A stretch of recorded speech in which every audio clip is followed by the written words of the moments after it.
Continuação da leitura do livro número 3 de Cryon, A Alquimia do Espírito Humano, capítulo 9. Leitura amadora por César Guidini. Cientistas procuram a misteriosa fonte dos raios de alta energia. The Huntsville Times, dia 3 de maio de 1995, por Cliff Edwards. Chicago. É uma história clássica de detetives com proporções cósmicas. Algo ou alguém do espaço exterior lançando incríveis partículas energéticas por todo o universo. Cientistas e engenheiros reuniram-se em Chicago esta semana para desenvolver um plano que lhes permitirá detectar a fonte da onda que precedem estes raios cósmicos de energia elevada. Isto é algo totalmente inexplicável.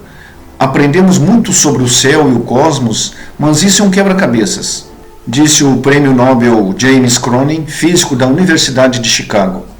As partículas que chegam à Terra têm 100 milhões de vezes a energia produzida pelo acelerador de partículas mais potente do mundo, situado no Fermilab, no subúrbio da Batávia, em Chicago. Os cientistas não conhecem nenhuma fonte, nem as supernovas, nem os buracos negros, capazes de produzir tais energias. Acreditam que essa energia vem de fora da galáxia. Um parênteses é apenas um trecho de um artigo. Fecha parênteses. Capítulo 9. Previsões, confirmações e céticos. Eu sou Cryon, do Serviço Magnético. Criei o sistema de malha energética do seu planeta. A criação desta rede levou éons de tempo da Terra para se produzir. Foi equilibrada e novamente equilibrada para que se adaptasse às vibrações físicas do planeta em evolução. Durante o tempo em que inicialmente estive aí, aquilo que agora entendem como polaridade positiva e negativa da Terra foi alterada em várias ocasiões. A sua ciência pode demonstrá-lo. Procurem por estratos geológicos que mostrem múltiplos movimentos rápidos de polaridade norte e sul da Terra durante o seu desenvolvimento. Livro 1 de Cryon, Os Tempos Finais, outubro de 1992, página 12. Quando o tempo magnético da Terra enlouqueceu. Há 16 milhões de anos, se existissem marinheiros que tivessem navegado orientando-se pela bússola, teriam sofrido uma comoção, pois algo muito estranho aconteceu com o campo magnético da Terra. Naquela época, não havia ninguém para observar o acontecimento. No entanto, ficou-nos um registro do mesmo, e uma equipe de investigadores, dirigida por Robert Coy, da Universidade da Califórnia, em Santa Cruz, conseguiu ler. O registro é composto de minúsculas partículas magnéticas existentes na lava, derramada no passado da montanha Steens, no Oregon. Quando a lava esfriou, as partículas alinharam-se por si mesmas como agulhas de uma bússola em relação ao campo magnético da Terra. Ao estudar o alinhamento dessas partículas, os cientistas puderam determinar que o campo estava mudando inexplicavelmente a uma velocidade de até 6 graus por dia, um índice muito superior ao que os próprios cientistas poderiam ter acreditado ser possível. Robert Coy e os outros investigadores propuseram essa teoria há uns 10 anos. Contudo, de uma forma geral, os cientistas desprezaram estas primeiras descobertas, julgando que a enorme mudança era demasiado grande para ser verdadeira. O novo estudo contém poderosas provas para refutar os críticos. Tom Ullman, revista Heart, agosto de 1995. Se acaso tivesse que ter em conta os continentes perdidos, a canalização e os OVNIs, não disporíamos de espaço intelectual para as descobertas da ciência. Carl Sagan, cientista famoso. Aqueles que decidem com antecedência quais as possibilidades que não podem ser incluídas na investigação causam uma grande injustiça à ciência lógica. Lee Carroll, não cientista, não tão famoso. Ignorar a evidência astral no encalço de soluções científicas é decidir não procurar toda a verdade. Cryon, mestre cientista. Pelo escritor Lee Carroll. Este capítulo é meu, um dos poucos em que não se incluirão canalizações diretas de Cryon. A razão de o incluir aqui é o desejo de demonstrar o que está a ocorrer em relação à confirmação do trabalho de Cryon e também analisar um pouco da lógica que se encontra por detrás do nosso atual pensamento cético. Uma das consequências de ser canalizador é que frequentemente se induz os céticos a fazerem comentários sobre o trabalho que desenvolvemos. Uma vez que o material transmitido por Cryon alcançou êxito mundial, eu sabia que podia converter-me em objeto de muitos comentários e críticas, emitidos por parte de pessoas lógicas que alinhavam com a corrente principal de pensamento, para não falar das pessoas da nova era. Então, me detive para me dar conta de que eu mesmo era uma dessas pessoas alinhadas com a corrente principal de pensamento lógico.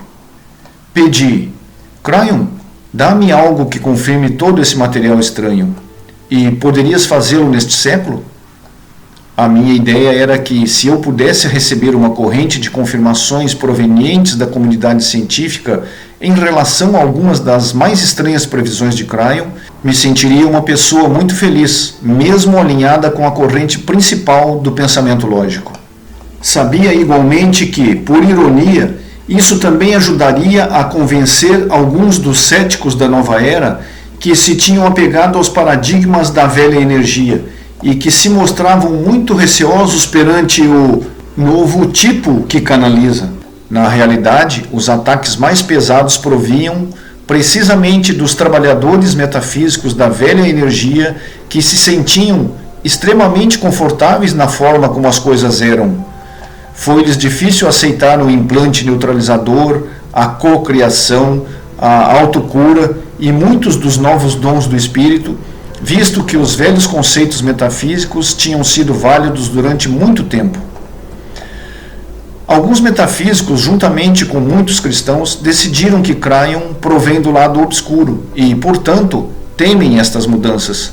Seria fácil desprezar o trabalho de Cryon como um outro salpico da frigideira, da crença popular da nova era. Não julgo estes trabalhadores da velha energia e sinto empatia por quem está na sua pele. As confirmações científicas, portanto, seriam um instrumento de confirmação para ambos os grupos de pessoas, os não metafísicos e os céticos da nova era. É engraçado observar o impacto que a comunidade científica não iluminada tem sobre os trabalhadores da luz, não é verdade? Isto deve-se a que todos respeitamos a inteligência dos principais dirigentes da comunidade científica deste planeta. Tal como vos disse anteriormente, muitos escreveram-me disfarçadamente, animando-me a continuar com meu trabalho. Eles, tal como nós, estão ávidos por encontrar boas respostas, que façam sentido. Em agosto e, de novo, em dezembro de 1993, Cryon disse que os cientistas eram capazes de ver os guias mestres que chegavam de todo o universo para facilitar a nova energia do planeta. Uma previsão bastante estranha. Essa previsão foi dada como resposta direta a uma pergunta feita a Cryon, tal como se descreve no livro 2, Não Pense Como um Humano, página 30. Citamos aqui tal como se transcreveu a pergunta e a previsão. Com toda a atividade universal, por que razão os cientistas não podem ver o que realmente está acontecendo? Acaso tudo está tão longe que os nossos sentidos não conseguem captar? E a resposta: jamais darei informação que ponha a duplicidade a descoberto, nem abordarei questões capazes de levar os cientistas terrenos a colocarem problemas que poriam em risco o novo nível de aprendizagem que agora se encontram. Apesar disso, posso dizer que as altas entidades mestras deixam pegadas quando chegam. Procurem por uma atividade de raios gama que seja breve, muito intensa e inexplicável. Tal como foi publicado no livro 2, em fevereiro de 1994, 2 artigos celebraram a descoberta desses raios gama cósmicos de uma forma que parecia ter sido o próprio Cryon a escrevê-los, para sua própria publicidade. No volume 14 da Science News, lia-se: explosões de raio gama, uma extinção distante? Estes fogos de radiação encontram-se entre os fenômenos mais misteriosos observados no universo. Ninguém descobriu ainda as fontes das explosões. The Grand Rapids Press escrevia a 15 de fevereiro. Desde que a primeira destas explosões foi detectada, a 5 de novembro, um instrumento conhecido como Barba Negra, montado a bordo do satélite Alexis do Laboratório Nacional de Los Alamos, com um custo de 17 milhões de dólares, já registrou cerca de 100 explosões desse tipo, nunca antes descritas na literatura científica. Esta confirmação levou uns 6 meses para se realizar, a partir do momento em que Cryon nos ofereceu a canalização original. Isto foi o princípio do que eu havia pedido como confirmação das previsões de Cryon. Me foi dito que isso ocorre poucas vezes na história das obras canalizadas e publicadas, e menos ainda com tal clareza, tal como este caso. Contudo, estarão a produzir-se os raios cósmicos? A 10 de fevereiro de 93, Cryon esteve no ambiente familiar de Del Mar, na Califórnia, e deu informação assombrosa que pode ser lida na página 82 do livro 2 de Cryon. Antes de continuar a considerar essa informação, desejo relatar-lhes o quanto seriamente assumi a missão de publicar esta obra canalizada. Quando me sento perante o meu teclado para canalizar um livro de Cryon, procuro uma certa sensação para saber que estou completamente submerso na integridade da tradução antes de considerar a possibilidade de você a ler. Trata-se, na realidade, de um processo mais duro do que a canalização direta, visto que esta última costuma contar com a energia de mais das 200 pessoas que enchem a sala, o que me permite dispor de um vínculo instantâneo. Cryon adora dirigir-se a grupos de humanos e a energia é sempre alta devido ao amor transmitido e ao apreço presente. Acreditem nele ou não, Cryon aproxima-se sempre de uma canalização ao vivo, tal como um humano iria a uma reunião de pessoas famosas. Para mim é importante saber que o que eu estou a traduzir não é manchado por algo sobre do qual eu próprio me interrogo, ou que me questionei dentro do meu próprio intelecto, ou que reflete alguma coisa que me tenha dito numa conversa estranha. Quando canalizo perante o teclado, disponho de tempo para refletir sobre esta questão e examiná-la. Às vezes levo mais tempo devido a isto. No entanto, a informação é muito limpa e precisa. Na canalização direta, porém, Cryon sabe que não há tempo para pensar duas vezes e, por isso, elege esses momentos para oferecer informação de valor emocional e revelações para o nosso tempo. Tudo isso surge com muita rapidez e fica gravado para a transcrição. Não posso me deter a pensar em nada e Cryon conhece e respeita a minha função. Como consequência, grande parte do material estranho procedeu do trabalho direto. Isto aconteceu de novo neste livro com a canalização de Sedona, que se encontra no capítulo seguinte. Nesta noite de fevereiro, tudo parecia normal quando começou a canalização. Estavam presentes os sentimentos de amor e as pessoas mostravam-se respeitadoras e receptivas, como sempre. Então Cryon começou a explicar por que chegara ao nosso sistema solar 3 anos antes da minha participação ter começado e ter passado algum tempo na trajetória orbital de Júpiter em redor do Sol. Sem demora, começou a transmitir a mensagem sobre Mirva, a rocha da morte, que seguia o seu caminho para acabar com a Terra. Eu tinha o coração apertado. Cryon, porém, não é de modo algum um canal emissor tenebroso e de condenação. Destaca as boas notícias, oferece sempre amor e manifesta apreço pelo que temos conseguido para o planeta. A razão para estar aqui é unir o seu trabalho àquele que nós próprios temos feito. Assim, quando se iniciou a transmissão da mensagem, me interroguei se por acaso teríamos mudado algo desde a convergência harmônica, algo que temos capacidades para fazer. Cryon sabia o que se estava passando na minha mente e então deu-me um toque de emoção para me indicar que o que se seguia ia ser uma das melhores notícias que eu já tivera de traduzir desde sempre. Tinha razão. Começou a contar como o seu trabalho na nova energia fora estilhaçar essa rocha espacial que ele chamou Mirva, desativando assim o seu potencial para nos exterminar. Este foi um fenômeno astronômico semelhante ao acontecimento Shoemaker/Levy 9. No entanto, Cryon disse que Myrna não era o Shoemaker-Levy 9. Abre um parênteses. Trata-se do meteoro que atingiu a superfície de Júpiter em 1994. Esta colisão foi largamente noticiada pelos órgãos de informação e pela comunidade científica. Fecha parênteses. Evidentemente, Mirva fazia parte do plano de extermínio que todos nós assináramos naquela sessão de planificação que ele sempre refere e que nós podemos recordar com todo o direito.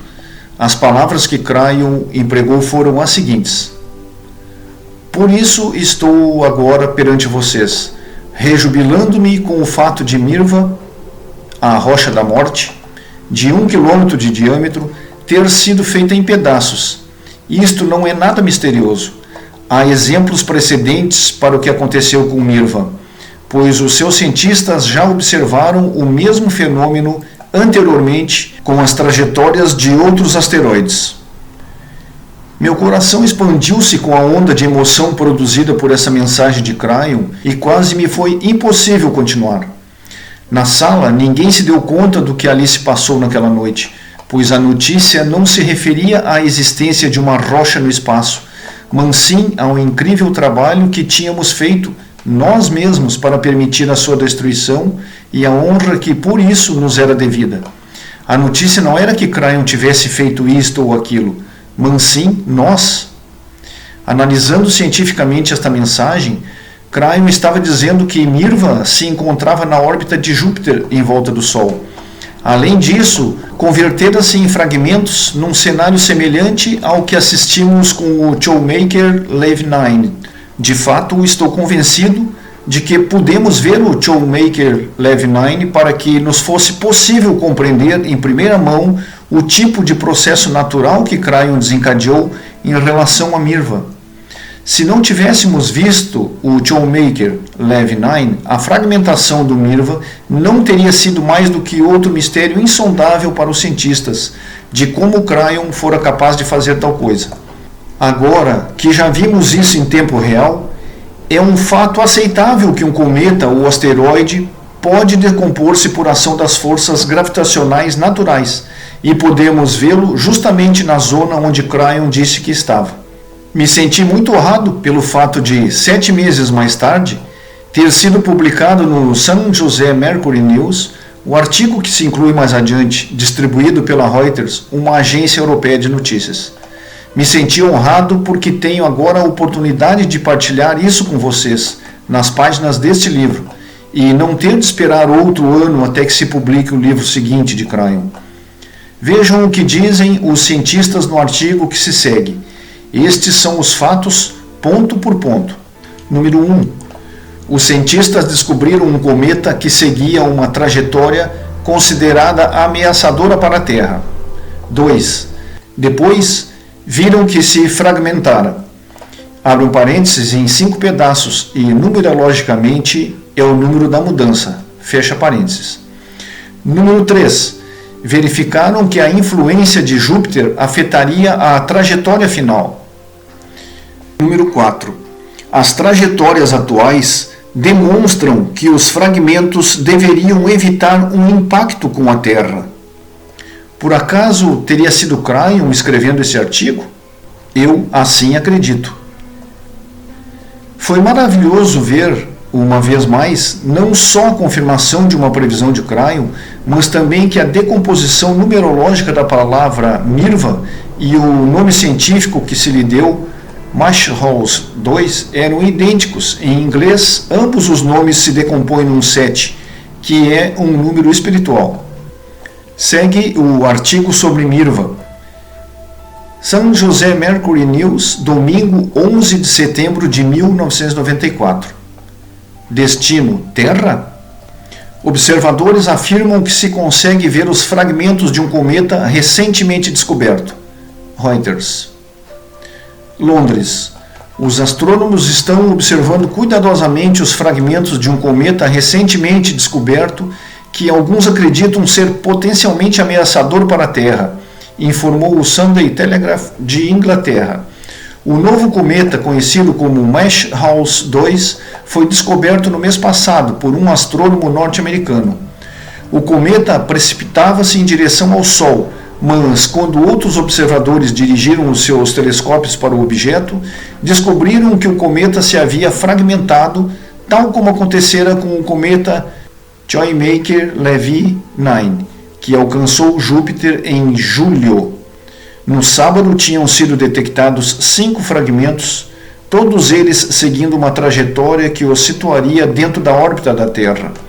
A informação dos observadores sugere que, se os fragmentos continuam com as suas trajetórias atuais, evitarão um impacto com a Terra, mas os astrônomos disseram que era extremamente difícil prever o seu comportamento a longo prazo. Duncan Steele, do Observatório Anglo-Australiano, comentou ao Telegraph que a influência de Júpiter dominaria o seu comportamento orbital. O mais provável é que Júpiter recolha os objetos e os atire de novo para fora do Sistema Solar. Por aquilo que sabemos até o momento, não alcançarão a Terra nos próximos 100 anos, disse, e embora acrescentasse, no entanto, podemos estar enganados. Poderia acontecer nas próximas décadas. Do que necessitamos é de mais observadores, a fim de que seja possível calcular uma órbita com maior exatidão. Sobre computadores. Agora quero mencionar algumas das coisas que Cryon nos ofereceu especificamente no capítulo sobre a ciência do livro 2, que começaram a surgir. Naquele capítulo colocavam-se várias perguntas que produziram respostas dadas por Cryon. Não as tenho como previsões, mas mais como conselhos cósmicos de simples senso comum cujo momento chegou. No entanto, é notável que apenas um ano depois da canalização, algumas dessas coisas apareçam nas notícias. Na página 95 do livro 2, se faz uma pergunta a Cryon sobre os computadores. Inclui-se aqui esse texto como referência. Ele foi canalizado em julho de 1994. Me interesso por computadores. Até onde irá esta tecnologia? Estamos no caminho certo para criar máquinas que nos ajudem? Os computadores são perigosos? A resposta de Cryon foi: sobre da tecnologia dos computadores, estão a menosprezar o aspecto mais evidente que se possa imaginar. Por que não se limitam a considerar o comportamento do computador terrestre mais extraordinário que atua dentro dos crânios dos seres biológicos que vos rodeiam? Por acaso desejam dispor de meia tecnologia ou pretendem a tecnologia completa? Aumentariam instantaneamente o seu conhecimento sobre dos computadores em 10.000 vezes se começassem a combinar aquilo que já sabem com a química. O computador eletroquímico é a forma de atuar do universo. É como atua a sua biologia e o seu cérebro. Quando começarão a investigar a combinação entre essas duas partes? Como não leio regularmente revistas científicas, é habitual serem os leitores a me enviarem artigos nos quais detectaram as projeções de Cryon. Assim aconteceu com o caso do artigo sobre Mirva e também com o que se segue, publicado em março de 1995 no Scientific American. Faça-se justiça ao trabalho do Sr. Birge, autor desse extraordinário artigo, dizendo-se que o mesmo era 10 vezes maior do que o texto aqui publicado. Ilustrava o mecanismo desta nova tecnologia e descrevia como poderíamos estar muito próximos de criar inteligência artificial a um nível muito elevado. Tenho a sensação de que isso foi exatamente que falou Cryon. Scientific American, março de 1995. Computadores baseados em proteínas. Os instrumentos fabricados a partir de moléculas biológicas prometem um tamanho compacto e uma capacidade mais rápida de armazenamento de dados. Servem para serem usados em computadores de processamento paralelo, memórias tridimensionais e redes neurológicas. Por Robert Birge. O supercomputador mais avançado do mundo não necessita de nenhum chip semicondutor. O cérebro humano é composto de moléculas orgânicas que se combinam para formar uma rede altamente sofisticada, capaz de calcular, perceber, manipular, autorreparar-se, pensar e sentir. É certo que os computadores digitais podem realizar cálculos com muito mais rapidez e exatidão do que os humanos, mas até os organismos simples são superiores aos computadores nos outros 5 domínios. É possível que os fabricantes de computadores nunca possam fazer máquinas que tenham todas as capacidades do cérebro humano, mas muitos de nós acreditamos que podemos explorar algumas das propriedades especiais das moléculas biológicas, particularmente das proteínas, para construir componentes de computadores que sejam mais pequenos, rápidos e potentes que qualquer instrumento eletrônico que tenha surgido até o momento nas pranchetas de desenho.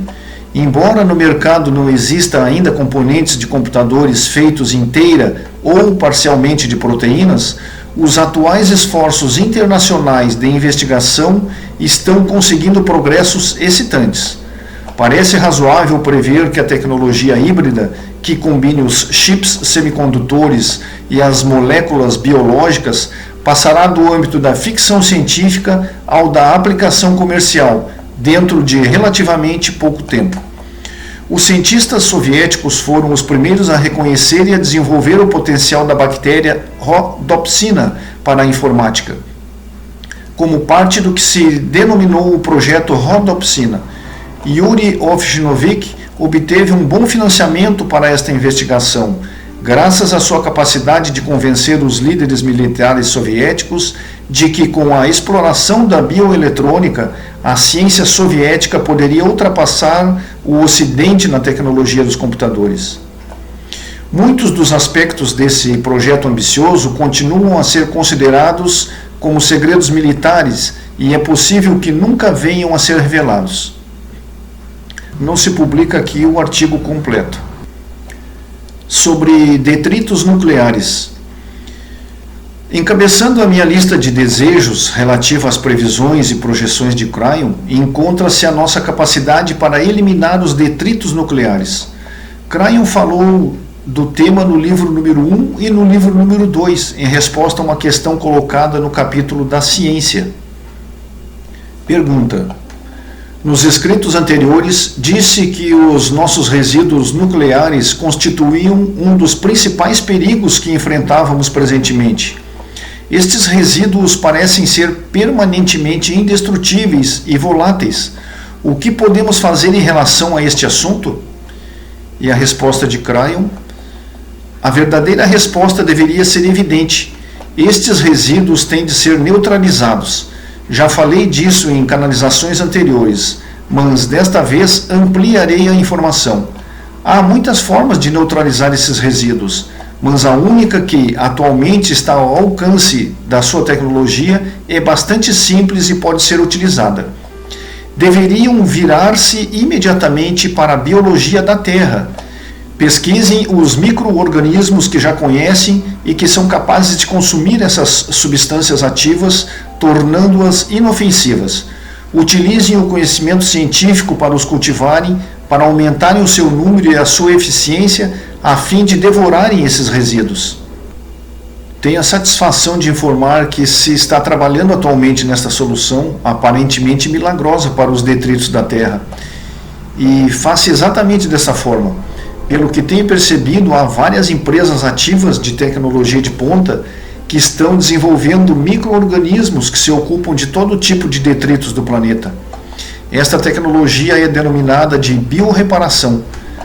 Basicamente, trata-se de reconverter as substâncias tóxicas contaminadas mediante o emprego de micróbios especificamente cultivados, manipulados com oxigênio.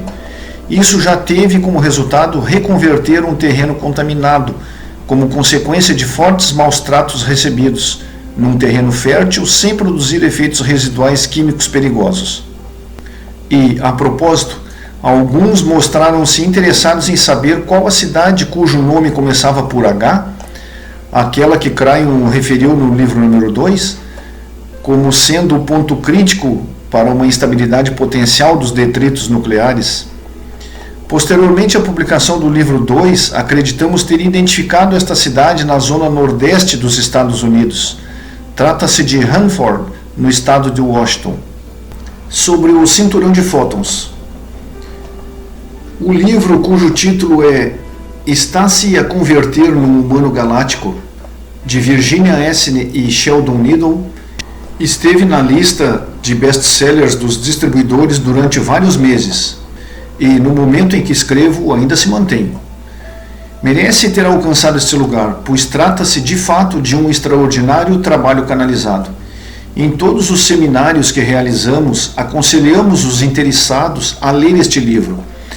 Nos nossos seminários também temos falado ponto por ponto do tema abordado neste livro.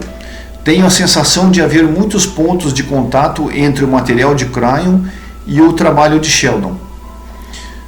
Número 1. O livro fala de um grupo que chega para preparar as redes, os Senhores do Tempo.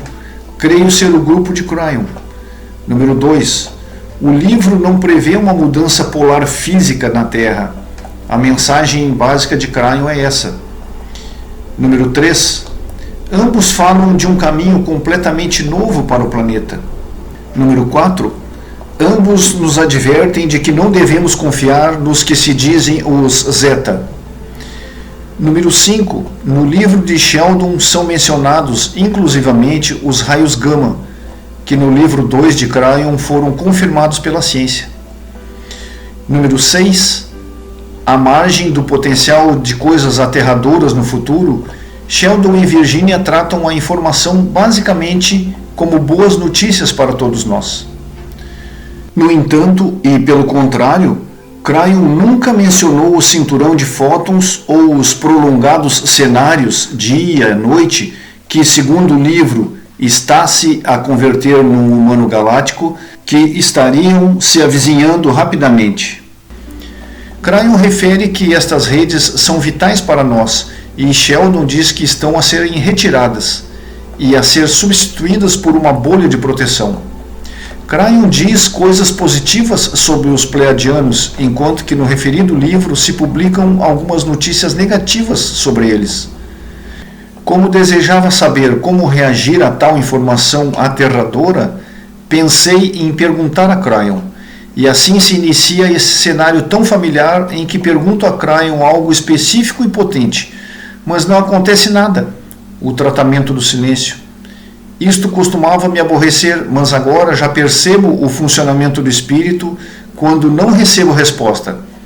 Assim, considerando aquele silêncio, perguntei: por que não me respondeste? E então recebi informação. Experimente fazer assim quando não obtiver informação. Isto está relacionado com a forma como se comunica com o espírito. Temos muito que aprender sobre de como conversar na linguagem do espírito. Ao perguntar a Cryon por que não recebi uma resposta, então me comunicou: por que distrairia o trabalho que se está fazendo aqui? Para mim isso não significa sim é exato, nem não é. Aprendi a trabalhar com a não revelação de Cryon e agora compreendo até certo ponto. Talvez tenham de ser outras entidades mais especializadas a oferecer-nos esta informação, o que concordaria com o que Cryon mencionou várias vezes em relação à especialização do serviço. Assim, seria correto que outro trabalho canalizado contivesse esses aspectos específicos. Talvez não haja contradição entre os canais da nova era. Desta forma, não existe divisão no momento em que necessitamos de uma cooperação amorosa, à margem dos egos que intervêm no processo. Também aceitei isso. Ao fim e ao cabo eu posso ser um canal de Cryon, mas mesmo assim sou muito humano. Tenho que refletir sobre um momento de 1994, no qual tivemos uma grande reunião com Cryon em San Diego. Uma semana depois, Los Angeles sofreu um grande terremoto, algo que Cryon não mencionara durante aquela reunião. Ao perguntar a Cryon o porquê, numa canalização privada, comunicou-me que as coisas que nos acontecem nesses tempos finais fazem parte do nosso contrato planetário. Estar no local correto e no momento adequado, ou experimentar medo em face do conhecimento que adquirimos da realidade espiritual, é precisamente aquilo que é suposto devermos passar, por acordo prévio. Continua a dizer que, se nos tivesse dito o que ia acontecer, teria-nos evitado as lições que precisávamos aprender nestes anos. Eu, pessoalmente, disse a ele, teria preferido dispor das previsões e esquecer-me das lições. Houve um certo humor cósmico na minha reação, mas me dei conta, verdadeiramente, de toda a seriedade implicada no que ele estava me dizendo. Viemos ao planeta agora para experimentar esses tempos finais, para viver todos os atributos que auxiliam o salto do planeta, como uma preparação para o nosso novo lugar de consciência e para a nossa nova situação na galáxia. O mestre magnético não está aqui para nos sussurrar ao ouvido qual o momento exato em que vão acontecer as coisas que se produzem o medo. Veio para nos dar informação sobre as novas ferramentas de que dispomos, para que essas coisas que nos assustam passem a ser pacíficas. Nem sequer acredito que Sheldon e Virginia estejam aqui para prever a condenação dos tempos finais, e estão aqui com informação importante e valiosa. Tenho a sensação de que o tema não é o cinturão de fótons, o qual varia à medida que criamos o futuro do planeta. O momento não se encaixa exatamente na matriz que nos foi indicada, mas isso não diminui a importância do trabalho exposto por estes autores. A minha postura como canal de Cryon é a seguinte: se os atributos canalizados sobre do cinturão de fótons estão no programa, saberemos dentro de 1 ano e meio. Isto, contudo, não afetará o processo do implante, a capacidade autônoma humana ou os novos dons, tal como foram canalizados por Cryon. Cryon trata especificamente com os corações individuais e com as mentes dos humanos, embora pareça ser um tipo planetário. A esta altura eu já sei que ele está muito mais preocupado com o indivíduo do que com qualquer outra coisa. Não nos dará informação que seja inapropriada em relação a algo que se avizinha tão rapidamente. Em consequência, digo às pessoas para estarem tranquilas tanto com a informação dada por Cryon como a relacionada com o cinturão de fótons. Tudo isso são conjecturas e, como tal, não há motivo para recear. A obra de Cryon não fica invalidada pela obra de Sheldon e Virginia, ou vice-versa. É por esta razão que as recomendo vivamente em todos os seminários. Não é um momento para que os canais se contradigam entre si, é um momento de prova que nos toca a sublimação do ego e a abertura de espírito. Dou as boas-vindas à informação de Sheldon e Virginia porque respeito a fonte. O fato de Cryon não ter confirmado não anula sua validade para mim, e eu sou o canal de Cryon. Creio que deveríamos estar tranquilos com toda essa informação e confiar na nossa intuição espiritual sobre essas coisas. Naquele livro, o Espírito garantiu um grande dom de previsão em relação a alguns fatos potencialmente aterradores. Se alguns deles não se sucederem, porque somos capazes de mudar o nosso futuro, conduzindo-o de tal forma que os evite, então que assim seja. Mas, se alguns acontecerem, sempre nós poderemos colocar numa posição de amor e autoridade, acalmando aqueles que nos rodeiam, graças ao nosso conhecimento oferecido com amor através da obra de Sheldon e Virginia. O importante da mensagem deste livro e de Cryon é que as mudanças na Terra e a nossa posição na galáxia são boas notícias para o planeta. E isso é suficientemente bom para mim. Sobre lógica cética. Desejo abordar agora um tema que me desconcertou durante algum tempo: a aparente falta de lógica inteligente no ceticismo mostrado perante o paranormal e a metafísica. Já quase todos sabem que eu mesmo me considero um cético. Continuo sendo, mas a postura que adoto relativamente a qualquer enigma é muito diferente da adotada pela maioria dos entendidos que tenho observado. Se, repentinamente, alguém batesse à porta da minha casa e muito excitado afirmasse que, num campo ali perto, acabara de ver 18 homens roxos com apenas 1,20 m de altura, saindo de um disco voador, e todos eles iguaizinhos ao Elvis Presley, bem, de certo me mostraria cético, para não dizer outra coisa. No entanto, a minha função cerebral me diria: rapaz, isso parece uma estupidez, mas é melhor que eu verifique. Suponham que a pessoa em questão me leve ao lugar onde afirma ter visto tudo isso. Olho em meu redor e não encontro absolutamente nada. O disco voador não deixou nenhum vestígio no local onde teria aterrissado, não observo pequenas pegadas dos Elvis e, mais importante de tudo, não há outra testemunha do suposto ocorrido. Então o meu cérebro me diria: acho que esse tipo está louco, e voltaria para casa para ver a série Ficheiros Secretos. Contudo, se mais tarde descobrisse que nesse momento outras muitas pessoas não relacionadas entre si tinham visto a mesma coisa em muitos outros campos, me sentiria realmente interessado. Aí o meu cérebro provavelmente diria: o fator de correlação deste acontecimento tão estranho é demasiado grande para ser ignorado, por isso investiga.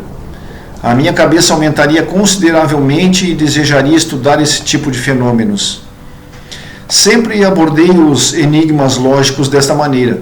Aqueles que decidem antecipadamente quais as possibilidades que não podem ser incluídas na investigação cometem uma tremenda injustiça para com a ciência lógica. O que quero dizer é: estou convencido ser necessário que a lógica permaneça aberta a todas as possibilidades, por mais estranhas que nos pareçam ser, sobretudo se forem encontradas provas que corroborem os fatos, como, por exemplo, muitos testemunhos. Infelizmente, muitos dos céticos que ocupam atualmente posições de vanguarda decidiram antecipadamente que qualquer investigação deve encaixar dentro dos seguintes parâmetros.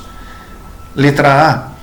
O poder psíquico não existe, visto que não podemos medi-lo. Letra B. Os discos voadores não existem, visto que não nos foi apresentado nenhuma prova da sua existência. Letra C. Na ciência não há lugar para a religião, pois todos passamos a ter mais conhecimento, não é verdade?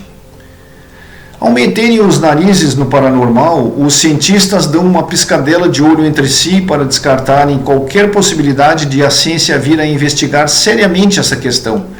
Crayon diz que ignorar a evidência astral no encalço das soluções científicas equivale a decidir não procurar a verdade.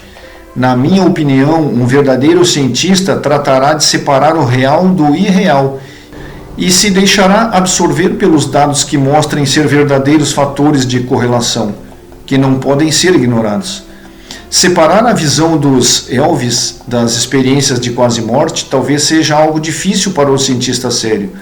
Como para ele ambas as coisas são demasiado fantasmagóricas, mete-as no mesmo saco e as classifica no pertencendo ao mesmo tipo de acontecimentos. Para mim, a partir do que investiguei, uma coisa não é mais do que simples diversão, a outra é muito real e tem atributos científicos. Um artigo publicado a 15 de maio de 1995 na revista Time Magazine, intitulado Ciência Esquisita, comentava o extraordinário aumento dos programas sobre o paranormal no horário nobre da televisão. O artigo demonstrava precisamente esse tipo de abordagem ineficaz. O preconceito era: visto que nenhuma destas coisas podia ser real, como é que o público norte-americano se mostrava tão crédulo? Segundo o Time. Apesar dos disparates que prevalecem nesses programas, alguns deles fingem objetividade ao incluir as rejeições expressas por cientistas e céticos. No entanto, as respostas razoáveis perdem-se numa verdadeira inundação de ficção imaginativa. Desde a perspectiva dos que assistem a essas emissões, como eu, compreende-se que esses programas transmitidos no horário nobre da televisão são impulsionados pela economia. Os níveis de audiência e as zonas de influência dominante constituem a verdadeira linguagem e a explicação por que se emitem esses programas. Em palavras muito simples, emitem-se porque milhares de pessoas os veem. A Time cita: no seu conjunto, estes programas são uma celebração do inexistente, uma festa para os olhos e ouvidos dos crédulos. Deste modo, a Time não faz senão insultar a maioria dos norte-americanos que assistem aos programas. Pessoalmente, creio que os humanos se sentem muito interessados pelo que já sabem a nível celular, e o fato de, em 1994 e 1995, haver 4 destes programas sobre os anjos em horário de máxima audiência não é precisamente uma casualidade, principalmente na nova era. Onde irão parar as regras da abordagem científica em relação a esses fatos? Há anos tem havido um cavalheiro que se autodenomina o Extraordinário Randy, especializado em desacreditar o paranormal. Provavelmente vocês pensaram que eu pertenço ao grupo dos que o detestam por esta atitude, visto que agora sou um canalizador. Na realidade, o respeito muito, dentro do que é o seu próprio processo, ou seja, daquilo que acredita, e impôs a si próprio a tarefa de ajudar os outros. Está firmemente convencido de que as atividades paranormais não são mais do que uma vergonha para as pessoas crédulas, e tem podido dedicar a sua vida a demonstrar ao público, com êxito, o que constitui a sua mais profunda convicção. É exagerado na forma como o faz, mas isso lhe permite dispor de uma melhor plataforma para ajudar mais pessoas a evitarem ser enganadas por indivíduos desonestos que aceitam dinheiro, apresentando-se como psíquicos, organizadores de sessões espíritas e dobradores de colheres. Randy parte da premissa de que os psíquicos, os espíritas e os dobradores de colheres são uma fraude. Assim, pois, assume a tarefa de demonstrar ao público, a nível nacional, que ele pode fazer o mesmo com o ilusionismo como faria um mago num espetáculo. E faz. Dobra colheres, oferece respostas extraordinariamente profundas aos indivíduos, tal como faria um psíquico, e cria efeitos semelhantes ao que se podem observar numa sessão de espiritismo. Tudo isso é feito recorrendo ao ilusionismo. É um grande espetáculo. Estou contando-vos tudo isso para assinalar um enorme defeito existente no pensamento daqueles humanos que consideram essa classe de provas. Permita-me colocar a seguinte questão. Se David Copperfield pudesse oferecer uma ilusão na separação do Mar Vermelho, e aposto que poderia fazê-lo, por acaso isso demonstraria de modo conclusivo que Deus não separou as águas do Mar Vermelho? Desde logo que não. Então, por que pensam as pessoas que o acontecimento real não pode ter ocorrido pelo simples fato de um ilusionista ser capaz de criar uma ilusão desse acontecimento? Não faz qualquer sentido. Crayon também fala sobre esse tema mais adiante. Naturalmente, o que se conclui do ponto de vista de Randy é que todos os outros, tal como ele, estavam criando uma ilusão, o que para ele é prova suficiente. Vista que ele não pode fazer nenhum comentário destas páginas, desejo dizer-lhe que, nas suas viagens, salvou muita gente de atividades sem escrúpulos, realizadas por aqueles que se apresentam como verdadeiros trabalhadores da nova era, apenas para se ostentarem.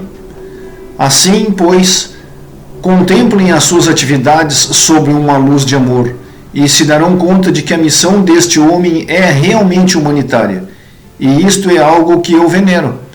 Se não me tivesse tornado um canal, talvez me reunisse às suas fileiras. Conclusão. Cresci nos finais dos anos 50 e nos anos 60, uma época que acreditei ser muito científica e sofisticada. Finalmente, dispunhamos de carros grandes e rápidos, com bonitos rabos de peixe, satélites que giravam em redor da Terra, potência nuclear, os Beatles e alguns dos inventos científicos mais avançados estavam nas nossas casas, como as grandes aparelhagens de som e a televisão a cores. Presentemente, diverte-me pensar nisso. Contudo, aquela não foi uma época verdadeiramente obscura. A NASA crescia, enviávamos homens para o espaço e tudo parecia indicar que nos encontrávamos numa época muito técnica. Ora bem, durante essa mesma época, no início dos anos 60, surgiu um grupo de pessoas verdadeiramente esquisitas, pelo menos segundo os cientistas. Estas pessoas propunham uma teoria ridícula. Observaram a distribuição das massas continentais da Terra a partir de fotografias tiradas por satélites e expuseram a seguinte ideia: todos os continentes atuais formaram outrora uma só massa terrestre que de algum modo se partiu e iniciou-se um processo de deriva. Só tem de se fixar nos perfis continentais, diria um deles. Encaixam-se uns nos outros como peças de um quebra-cabeça. Os cientistas trocaram olhares cúmplices entre si, convencidos de que os continentes não seguem um processo de deriva, seguiram outro caminho, em lugar de darem alguma credibilidade à forte correlação das provas observáveis que sugeriam que assim poderia ter acontecido. Não acreditaram na ideia da deriva continental, visto que, na época, não existia nenhum mecanismo de investigação capaz de explicar aquela proposta. Como consequência, a ideia foi considerada um disparate. Mais uma vez vemos que o aspecto pode tomar o preconceito da nossa comunidade científica em relação a algo que, para eles, não dispõe de qualquer mecanismo que explique a sua causa. Graças a homens como o Dr. Robert Ballard, que passou muito tempo investigando em La Jolla, perto da minha cidade, descobriram-se os mecanismos da tectônica de placas nas profundezas do oceano. E a teoria da deriva continental converteu-se em científica quase da noite para o dia. Contei-lhes isso para assinalar que, presentemente, esse defeito de pensamento ocorre num ambiente não metafísico. Suponho que não é preciso acreditar no poder da pirâmide para ser rejeitado pelos cientistas. O que quero dizer é que grande parte do que hoje é paranormal, amanhã poderá se tornar um fato. Me decepciona ver tantos homens e mulheres inteligentes que não consideram isto seriamente, tratando de separar os fatos de tudo que lhes pareça ridículo. Bastava que uns quantos se adiantassem e dissessem: realmente parece estúpido, mas somos cientistas. E se respeitamos o método científico, deveríamos considerar tudo aquilo que revela atributos observáveis correlacionados, por muito estranho que possa parecer. Se Cryon tem razão, por acaso isso não desencadearia uma investigação de toda a verdade? Por acaso esse objetivo não está em concordância com a ideia da investigação científica que se desenvolve no planeta? Continua em breve no próximo áudio.